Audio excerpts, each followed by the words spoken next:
Io praticamente sto tosando un montone, come si dice.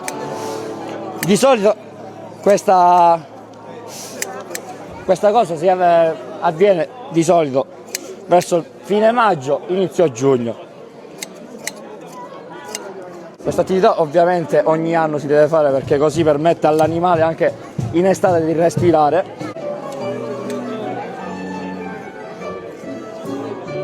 Tanto rispetto, tanta professionalità, tanto amore verso il settore.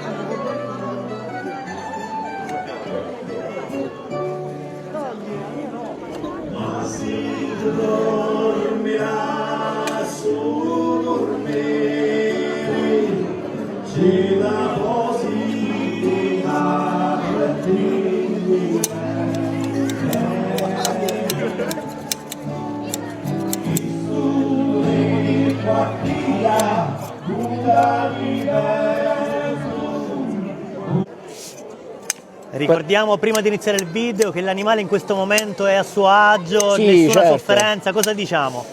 No, niente, che a suo agio, non vede, sta fermo, bellino, ora è un po', siccome c'è troppa gente un po' si agita però.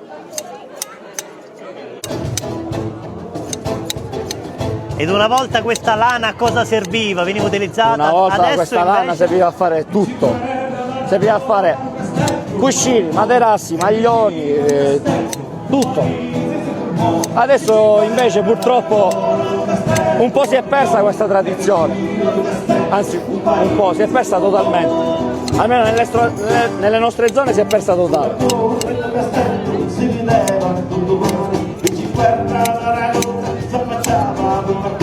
Quali accortezze servono per un buon taglio? Niente, pratica e un po' di passione pure. Tu quando hai iniziato? Io ho iniziato verso i 6 anni con mio papà, che andavamo in giro dagli altri pastori a tosare e niente, mi ha fatto vedere come si faceva. E poi un giorno mi ha dato la forbice e mi ha detto dai. E da quel momento in poi diciamo che mi sono migliorato di anno in anno.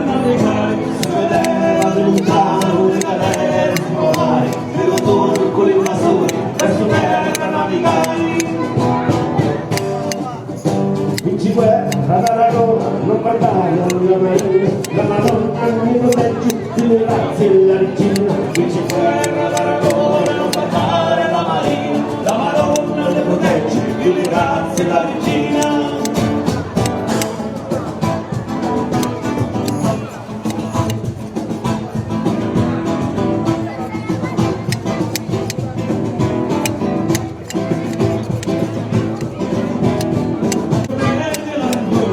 Queste che forbici sono? Ci vogliono delle forbici speciali?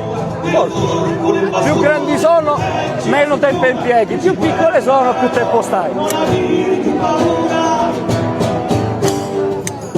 Dalla chiesa tutti quanti l'apriamo un giro, ma nel mozza prodigiti lo paese e le persone. Dalla chiesa tutti quanti l'apriamo un giro, ma nel mozza prodigiti lo paese e le persone.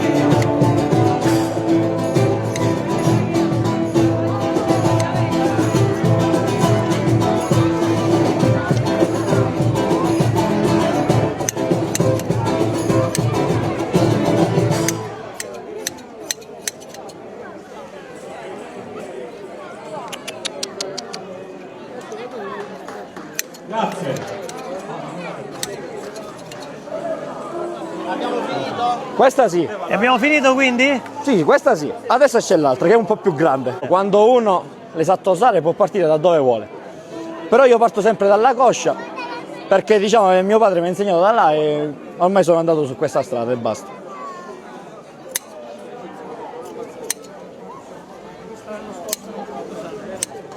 No, visto sì, solamente che era più piccolo.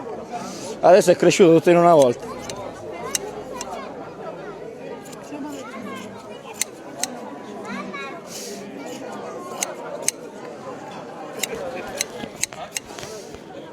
E il limite è anche questo, è conoscenza delle tradizioni. Sì, esatto. E dal primo anno l'avevo proposta e tanti non piaceva, però vedo che molta gente quando si tratta di tosare sono curiosi e lasciano anche il mangiare per venire a vedere questa dosatura. E vogliamo fare la dosatura tradizionale come si faceva una volta con le forbici. Lo ripetiamo che gli animali in questo momento non soffrono, sono legati per evitare movimenti, ma Sì, sono legati proprio perché anche la dosatura si deve fare obbligatoria, se no in estate poi col caldo soffrono. E con l'occasione della Sagra della Ricotta abbiamo riportato questa tradizione, farla conoscere, diciamo, alle persone. ormai non si vedono più questi gesti ai giorni d'oggi. No, anche perché non credo che c'è ancora tanta gente che ce li ha. Una volta le avevano molte più persone, le pecore, perciò ogni anno si radunavano e facevano tutte queste dosature. Ora hanno anche le macchinette, fanno più veloci.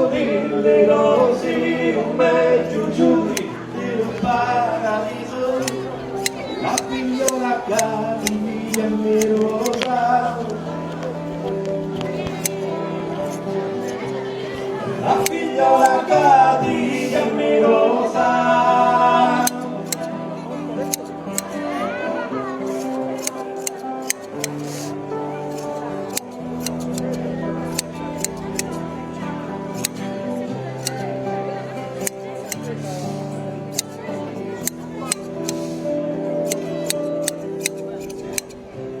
Passo di notte fissa l'usciata con una bambola. Ed anche la tosatura delle pecore.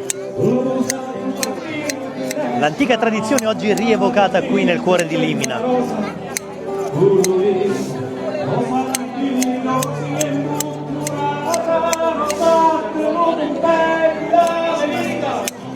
Passo di notte ti saluto usciata.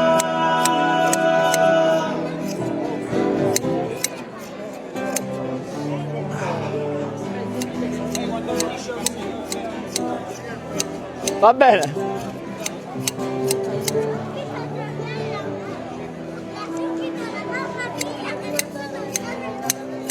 La canzone tale su stampata, c'è la rosa.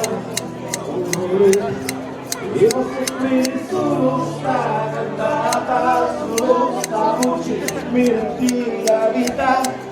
Ora che suonatori e San passanti, campano sempre, poveri e pezzenti. Passo di notte e ti saluto strada.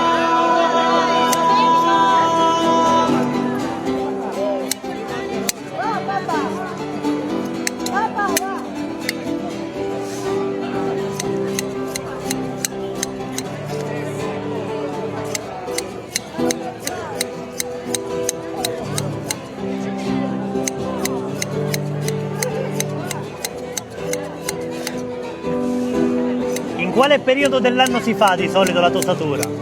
Allora, di solito in queste zone fine maggio più inizio giugno.